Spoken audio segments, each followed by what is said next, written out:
Hey guys, what's going on? We continue in our devotional series today in the Upper Room Discourse. We're finishing out John chapter 15, and we're going to be starting in verse 12, and we're going to finish the rest of the chapter.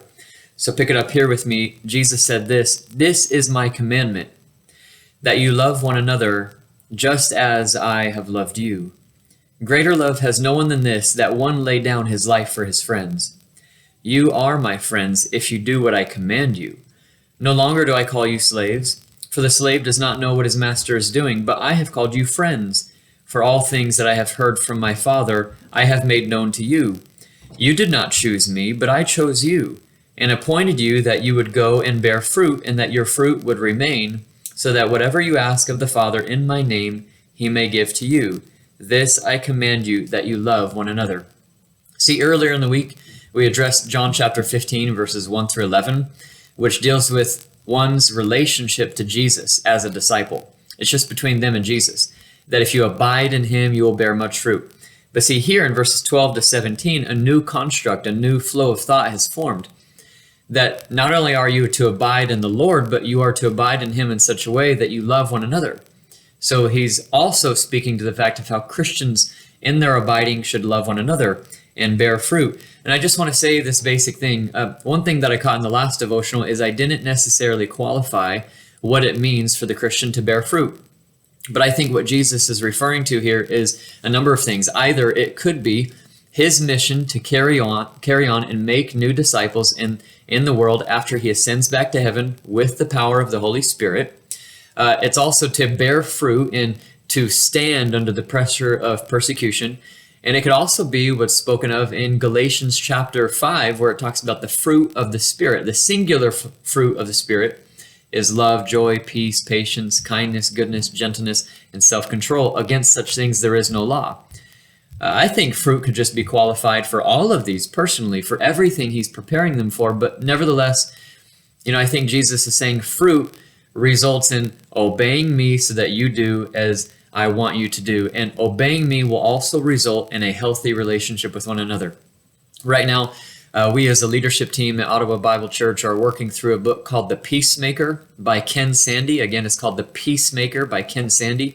And it's really just to sharpen our skills as shepherds. It's a fantastic book about biblical counseling and what the Bible has to say about handling conflict. In fact, the whole storyline of the Bible is how God himself handles conflict, the conflict of sin. And what it speaks to is, if there is I guess you could say a slope or a hill, most people are either way on this side or way on this side. Either we're fight or we're flight. And somewhere in the middle is a healthy acknowledgement of conflict. When we acknowledge conflict in a biblical manner, we preserve our walk with Jesus and with each other. I have often found that if churches can't get along and if they do not abide by the rules of conflict that Jesus has given them on how to handle conflict, then you inevitably end up having an unhealthy church. Healthy conflict, loving one another, looks like sitting down and saying, brother, sister, I believe you have the best of intentions, but this hurt me the other day. Not harboring resentment, not harboring bitterness, but instead extending forgiveness. The more we realize what Christ has done for us, the more that we are willing to seek reconciliation and peace with our brothers. This is what it looks like to maintain a love for our brothers. I think as Christ is speaking here, to abide in him and to remember what he's done. It's often been said that if you can remember the forgiveness God gave you, then you can also extend that forgiveness to others. One thing that conflict does for us is it glorifies God. It helps us to remember what he's done for us. But it also helps our roots to grow deeper and deeper with one another. In other words, we could know one another at church at a surface level, but the more we get closer to each other in daily life, we find that maybe there's a little bit of friction, maybe there's a little bit of tension. And if we just acknowledge conflict in a healthy way, God gets glory, our roots go deeper, and we love each other even further. It's important that we don't just abide in Jesus, but by abiding in Jesus, we also love one another. Pick it up now in verse 18.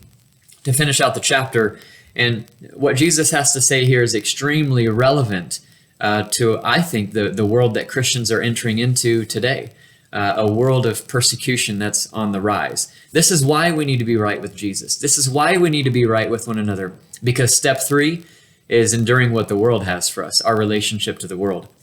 Verse 18, if the world hates you, you know that it has hated me before it hated you. If you were of the world would love its own. But because you are not of the world, but I chose you out of the world, because of this the world hates you. Remember the word that I said to you, a slave is not greater than his master. If they persecuted me, they will also persecute you. If they kept my word, they will keep yours also. But all these things they will do to you for my name's sake, because they do not know the one who has sent me. They don't know the Father. If I had not come and spoken to them, they would not have sinned. But now they have no excuse for their sin, because I've spoken to them about it. He who hates me hates my Father also. If I had not done among them the works which no one else did, they would not have sinned. But now they have both seen and hated me and my Father as well. But they have done this to fulfill the word that is written in their law. They hated me without a cause. See, when the Helper comes, whom I will send to you from the Father, that is the Spirit of truth, who proceeds from the Father, he will testify about me, and you will testify also. In the midst of persecution, you will testify also by the power of the Holy Spirit, because you have been with me from the beginning. A few notes that I have here just in my study Bible, I thought they were fantastic. Number 1, Jesus notes that the world hates him. Number 2, his followers are aliens in the world. Number 3, the world will persecute you because they persecuted Jesus. Number 4, the persecutors do not know God. And number 5, Jesus' own words and his works rebuke them. These arguments are found in many early Christian writings as instruction to the faithful and as a warning to the pagans and the Jews, the actual persecutors themselves. We're living in a day where nobody wants absolute truth, and it's because truth is found in the person of Jesus. If you don't want Jesus, if you don't love Jesus, you will hate the truth, and you will also hate the followers of the truth.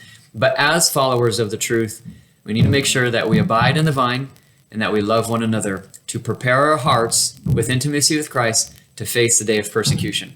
Hey, God bless if you're following these devotionals. I pray that you're enjoying the Upper Room Discourse. Next week, we start with John chapter 16. God bless. Have a great weekend.